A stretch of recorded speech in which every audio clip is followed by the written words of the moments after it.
The problem is for Dortmund though, and this, how many times have we talked about this?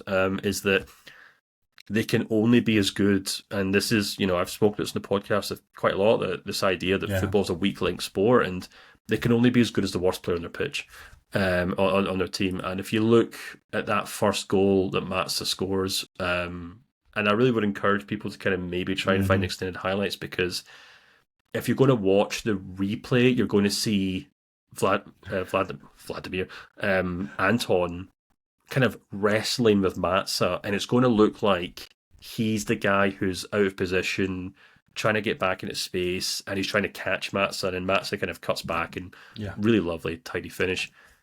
But that's because Emre Can doesn't follow his runner, and Matza kind of peels off him and runs around the back of him. Um, and I think it was a perfect example of the limitations of playing Emre Can in defence, to be Mm. perfectly honest with you.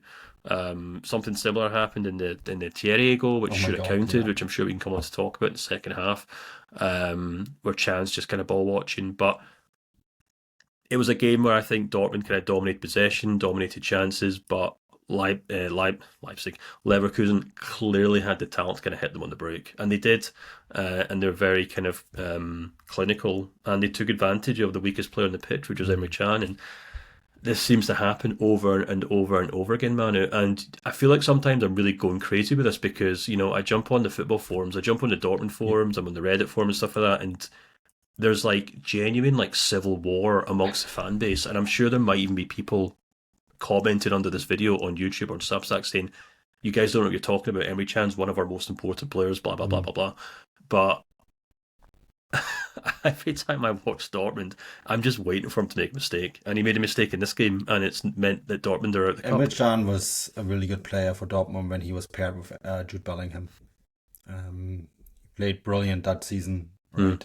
And hasn't he wasn't playing as a centre back then, and I think that is where the biggest problem is. And I had this debate with Matt on the main show about the whole captaincy issue and all that, and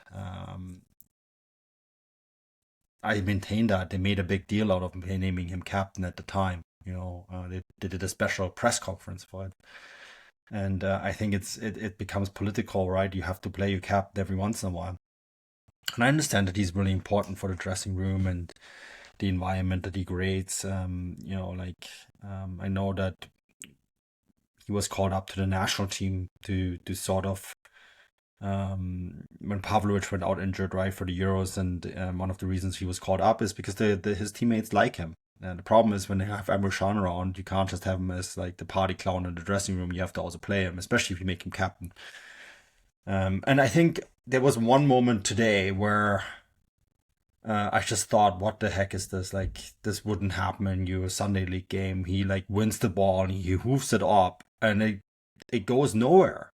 It was one of those like super like it felt like he was just running on testosterone and not thinking, and just like won the ball, and just like without even considering where everyone around him was, just hoofed it up. And I think he has so many of these moments where you can't be playing in such a vital position on the field and make those sort of mistakes, right? The goal is another. I mean, Matza gets two sniffs at the ball, right? And he's very tidy, and he's so good in tight areas and spaces that, of course, he's going to score there, right?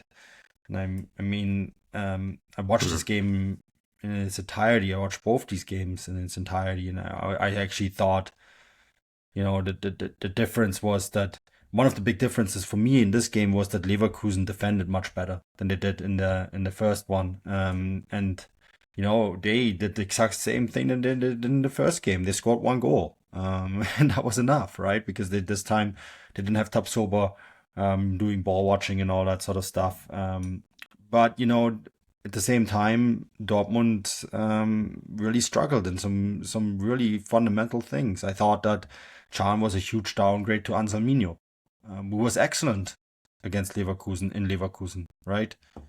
Scores one of the goals, and I just don't understand then why you make those changes in crucial positions in your squad. And if this is about keeping the peace within the dressing room, maybe this is something you need to address, right? Or maybe you can name. Matt said, "Oh, yeah, well, everyone knows that Schlotterbeck is the captain." I disagree. Like, he's not the named captain. If you want to create a situation where you no longer have to play where you don't want to be in the spotlight all the time because your captain isn't playing, then name Schlotterbeck your number one captain.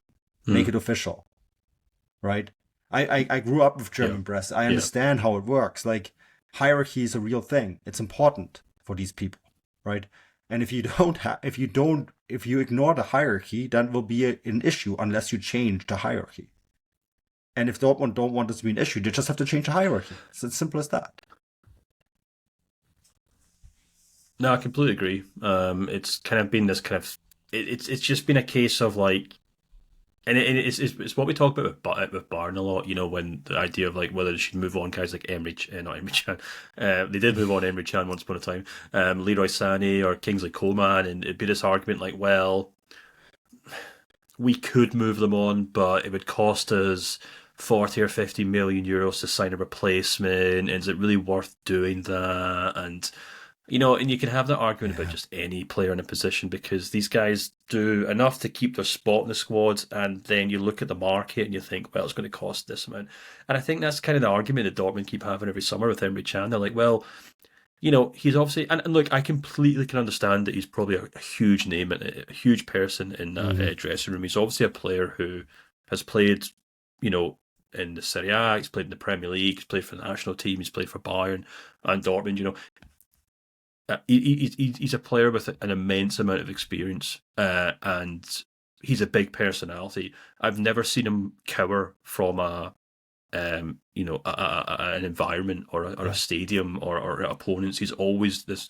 He is a fearless player, so there's definitely a degree of that's obviously a valuable attribute in any squad, but you're still coming down to this idea that he isn't that team in front of somebody. And, you mentioned Ansel Mino, and I think that's a really interesting one because there's a lot of talk. I think I sort of read today that there's already reports that Dortmund might want to make that a permanent signing. And, I think it's something that Chelsea might be up for at a certain price. But it comes down to whether Dortmund would be willing to move Emre Can on this summer, perhaps, because it's not really comes down to transfer fee. It's the fact that Emre Can will be one of the highest paid players in that squad. 100%. I've got no doubt about it. He might even be the highest paid player in that squad by wages. I wouldn't. Well, there we go then. So yeah, you got Sulan Chan. Sulan Chan sitting on the bench most weeks, probably making more money than half the starting 11. So I mean, it's obviously look, it's a problem that Dortmund will have to kind of deal with, and I've been kind of ringing the alarm bell for a couple of weeks now, saying they're going to have to spend some money in January if they want to seriously turn the season around and not just bow out of Europe. They're now out of the Pokal, and they're very they completely run the risk of kind of not spiraling out of control. They'll be fine, but just kind of finishing third or fourth, and that's all they wrote for that season. Then Kovac gets sacked in May, and it all have to start all over again.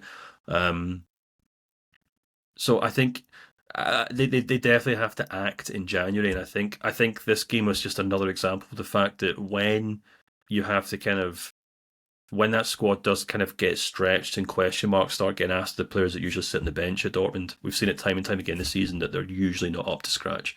And I don't just mean that about Emre Can, I mean that about extra wing backs, I mean that about central midfielders. I mean that even though I said I thought Silva played well in this game, he's obviously not done enough really to kind of step in and replace Guirassy long term, so maybe some serious question marks have to be asked of the strikers. And do you know what, Manu? Like, it's a credit to Leverkusen that they've managed to turn things around and are now up and running to this level that they can kind of compete with Dortmund so soon after that horrific summer transfer window where they lost, the best head coach, well, technically the best head coach in their history, and technically probably the most gifted player to ever play for the club, as well as 2 or 3 other star players. And the fact that Leverkusen have already caught back up with Dortmund after, 3 months, shows the difference between the transfer policies of these two clubs. And I think I mentioned this actually last week on one of the shows that Dortmund don't have the luxury of being able to kind of rest on the idea of being like, well, we'll give Bellingham a season to kind of figure things out, and well, Adeyemi's not quite consistent, but that's fine. He scores from time to time, and Chukwuemeka's only fit for 50% of the season, and Emre Can has the odd bumble when he has to start games, and we don't technically have a replacement for Rierson, so he's looking exhausted. Blah blah blah. They don't have the luxury of kind of just ignoring these problems because Leipzig and Leverkusen, well, they were breathing down their neck, but they're now past them in the league, and they've also just knocked them out of the Pokal.